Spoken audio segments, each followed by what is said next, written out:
Bonjour et bienvenue à True Fact. Je sais pas ce qui se passe au Saguenay-Lac-Saint-Jean, mais en termes de surreprésentation du déficit d'attention, on est les meilleurs au Canada et ce n'est pas moi qui le dis, mais bel et bien le site de Radio-Canada. Ça a été écrit par Raphaël Laverdière, publié le 12 mai. Donc, comme ça le dit, la région affiche un taux de diagnostic 2 à 3 fois plus élevé que le reste du Canada. Mais par exemple, ça reste quand même pas nouveau et c'est exactement ce que dit Kim Laliberté, qui est justement éducatrice spécialisée à l'association Panda au Saguenay-Lac-Saint-Jean. Vous aurez compris, c'est une association justement qui aide les personnes atteintes de déficit d'attention. En 2022, l'Institut, donc l'INSPQ, révélait que la région arrivait première en matière de nombre d'ordonnances de médicaments pour traiter le déficit d'attention. On y indiquait alors que près de 15% des moins de 24 ans prenaient de tels médicaments. Donc on va se le dire, au Saguenay-Lac-Saint-Jean, les jeunes sont bien drogués au speed pharmaceutique. En 2018, il y a eu une enquête québécoise qui a été faite sur la santé des jeunes secondaires de 2016-2017 et elle rapportait que près du tiers de ces élèves-là dans la région avaient reçu un diagnostic de déficit d'attention. Moi, dans les dernières années, c'est pas mal, hein? Je trouve qu'on dirait tout le monde est atteint de déficit d'attention. Je suis comme, ça commence à être abusé. Vraiment. Je suis pas folle. Vraiment, je suis pas folle. C'est un peu trop extrême, là. Selon les chiffres les plus récents, on estime que 15 à 20% de toute la population régionale vit avec un tel trouble. 15 à 20%. C'est vraiment énorme. À l'échelle nationale, cette proportion atteint plutôt 5 à 8%. Genre, qu'est-ce qui se passe au Saguenay pour qu'on en ait autant que ça? On viendra pas me dire qu'on est tous de même pour vrai, là. Il n'y a pas 15 à 20% de monde qui ont vraiment ça, là. C'est parce que quand on va vers les médecins, ça va un peu trop vite dans le diagnostic et je ne le fais pas juste le dire comme ça. C'est vraiment ce qui est marqué. Ça va peut-être un petit peu vite chez les médecins. Les chiffres peuvent être expliqués en partie par un surdiagnostic. C'est plus difficile d'avoir accès à une évaluation complète.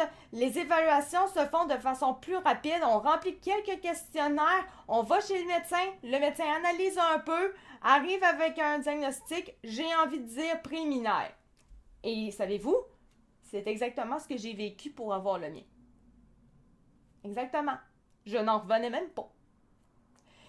Il y a plusieurs années de ça maintenant, j'avais écouté une émission de vedettes qui parlait juste de leurs symptômes, déficit d'attention et tout, parce qu'eux autres, il y avait eu un diagnostic, puis moi, quand j'écoutais ça, je trouvais ça bien intéressant, mais je disais, hein, mais ça me ressemble, ça...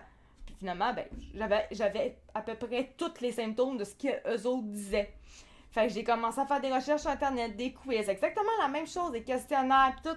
Ça me disait tout, oui, j'ai tout ça. Et d'aller voir un médecin. Je m'en vais voir mon médecin, je lui dis, mon médecin était vraiment pas sûr de mon affaire et tout, pas de problème, elle me donne un questionnaire.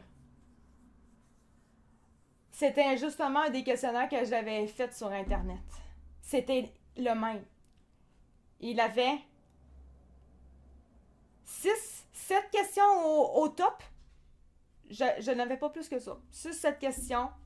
Des réponses oui, non. À partir de là, voilà.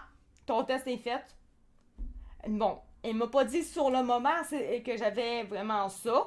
Elle m'a dit tu reviendras, reprends un rendez-vous, tu reviens pour avoir le diagnostic justement du résultat. J'ai dit ben là, j'ai dit je peux te le faire tout de suite là, je connais les réponses, je l'ai déjà fait ce test-là, il est sur Internet.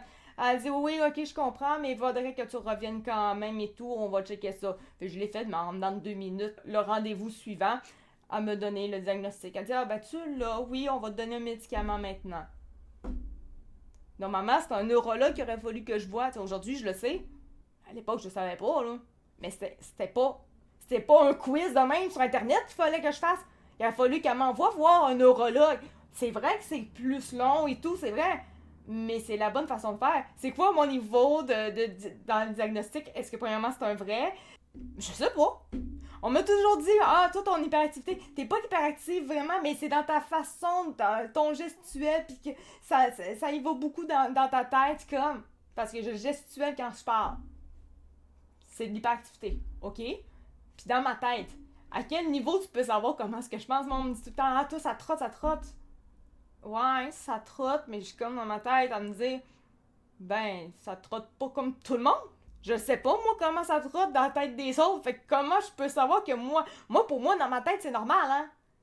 Genre, c'est pas toujours ultra stimulé, des fois ça l'est un peu plus. Mais moi, j'ai toujours trouvé que c'était normal comment est-ce que ça y va. Je vais être dans la lune, ça oui, c'était mon gros problème, c'était d'être dans la lune. C'est ça. C'est pour démontrer qu'effectivement, quand t'as juste besoin d'avoir ah, est-ce que t'es un peu dans la lune des fois? Ah, tu bouges beaucoup. Ah, t'es impulsif. Ah, diagnostic. Ben, c'est facile. Ben, rendu là, c'est sûr que tout le monde ou à peu près tout le monde en a. C'est un peu trop facile. Bref, on va continuer et maintenant on est rendu en fait dans la justice parce que c'est comme ça dit, faut diagnostiquer vraiment les personnes qui ont un déficit d'attention parce que oui, autant ça peut être difficile au niveau émotionnel, dans leur vie sociale, dans leur vie de tous les jours, ça peut être difficile au travail, mais pas juste là. Une personne qui n'est pas prise en charge par des stratégies psychosociales ou avec la médication sont 4 fois plus à risque d'avoir des démêlés avec la justice, que ce soit au niveau de la conduite automobile ou en tout cas peu importe des délits mineurs. Mais quand même, l'inattention, la recherche d'adrénaline, l'impulsivité ou encore la gestion défaillante des émotions peuvent engendrer de tels problèmes. Donc, elle rajoute que le risque d'automédication et de consommation de substances illicites est également accru chez ces personnes. Autre statistique frappante, c'est qu'il y a 25 à 30% des personnes en situation d'itinérance qui auraient des manifestations associées au TDAH. Afin d'accompagner un nombre élevé de personnes, l'association Pendant a réorienté ses services. Elle privilégie désormais l'accompagnement de groupe. Elle dit on rencontre plus de personnes en même temps, on offre des trucs, des stratégies, mais ça permet aussi de voir qu'on n'est pas tout seul là-dedans. L'organisme effectue également de la sensibilisation hors de ses murs et tient des conférences, visite des écoles et offre des ateliers virtuels. Et puis là, bon, ici on a mercredi, l'association Panda tiendra la première édition de son événement bénéfice déjeuner Panda, mais là malheureusement il est déjà trop tard. Moi j'ai pris du retard là-dedans, fait que c'est déjà passé, ça sert à rien que je le dise. Voilà, donc sur ça, merci beaucoup de m'avoir écouté, c'était ActuCat de True Fact, on se retrouve pour une prochaine vidéo. Merci, ciao, bye.